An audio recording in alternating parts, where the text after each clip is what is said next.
first isolated exercise is the standing dumbbell lateral raise. The agonist muscles here are the medial deltoids in each arm. The joint moving in this exercise is the glenohumeral joint, simply known as the shoulder joint. The action taking place is abduction of the shoulder joint on the concentric phase, which is also the phase the medial deltoid is contracting concentrically and the latissimus dorsi contracting eccentrically. The antagonist muscle would be the latissimus dorsi, and it contracts concentrically on the eccentric phase of the dumbbell lateral raise, and the medial deltoid too contracts eccentrically as a deduction of the glenohumeral joint takes place. The lateral raise is a third-class lever. This is because the axis or fulcrum is the glenohumeral joint. The effort or force produced by the user of the lever will be the deltoid contracting, and the load or resistance is the dumbbell at the end of the arm. This is why when the arm is bent at 90 degrees, you are shortening the length of the lever arm, and the exercise becomes easier to perform. Even though this demonstration of a bent elbow also has major swinging where momentum is assisting as velocity. But for the sake of this illustration, the bent arm illustrates how we can manipulate the lever arm to either make the exercise easier or harder.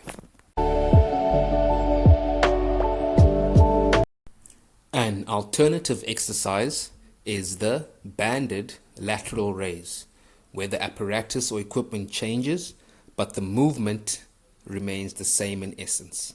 This can also be taken to a cable machine, just like with bands.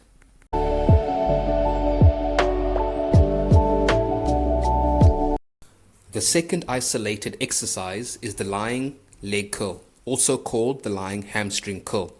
The agonist muscles here are the hamstring muscles, which are made up of the biceps femoris, semimembranosus, and semitendinosus. The joint moving here is the knee joint. The action taking place is flexion of the knee joint on the concentric phase, which is also the phase the quadriceps are contracting eccentrically and the hamstrings muscles contract concentrically. The antagonist muscles would be the quadriceps, and they contract concentrically on the eccentric phase of the lying leg curl, and the bicep femoris, semimembranosus, and semitendinosus contract eccentrically as extension of the knee joint takes place. The lying leg curl is a third-class lever. This is because the axis or fulcrum is the knee joint. The effort or force produced by the user of the lever will be the hamstring muscles contracting, and the load or resistance is the weight at the end of the leg. An alternative exercise could be the stability ball hamstring curl, where the apparatus changes but the movement remains the same. The great thing about this alternative is that we will engage our core muscles and gluteus maximus muscle too, equally as much as our hamstring muscles, the bicep femoris, semimembranosus, and semitendinosus.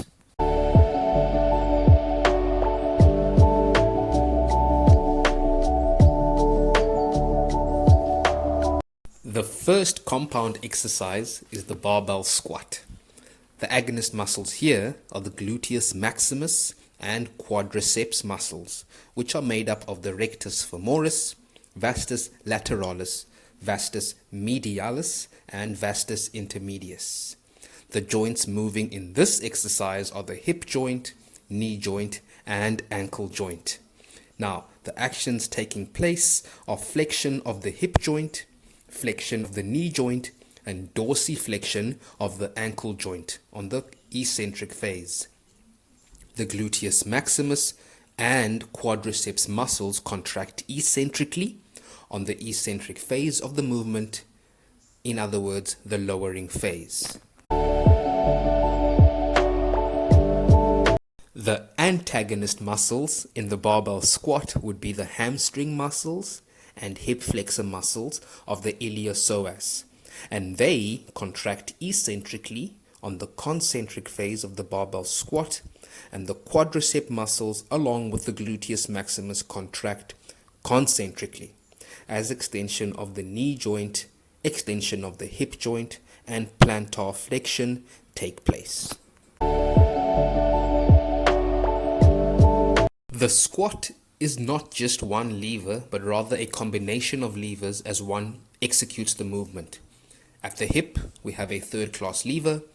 At the knee, we have a third-class lever. And at the ankle, we have a second-class lever.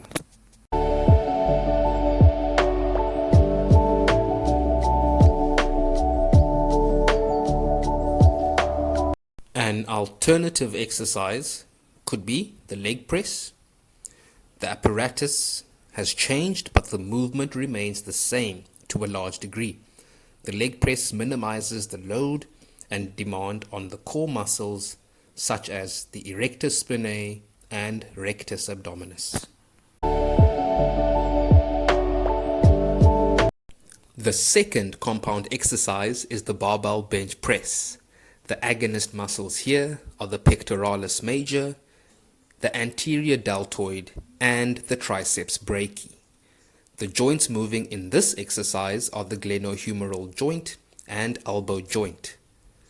The actions taking place are horizontal shoulder abduction of the glenohumeral joint, flexion of the elbow joint on the eccentric phase. The pectoralis major, anterior deltoid, and triceps brachii muscles contract eccentrically on the eccentric phase of the movement, in other words, the lowering of the bar.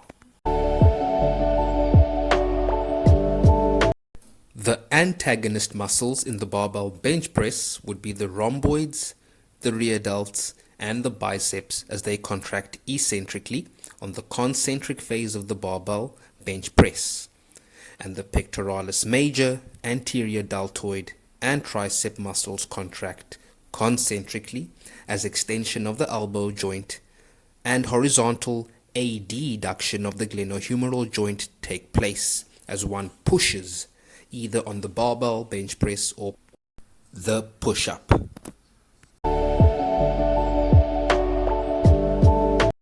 The barbell bench press is not just one lever, but rather a combination of levers.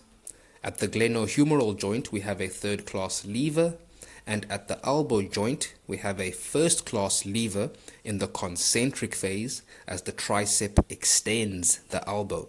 But it is a third-class lever during the eccentric phase as one flexes the elbow joint.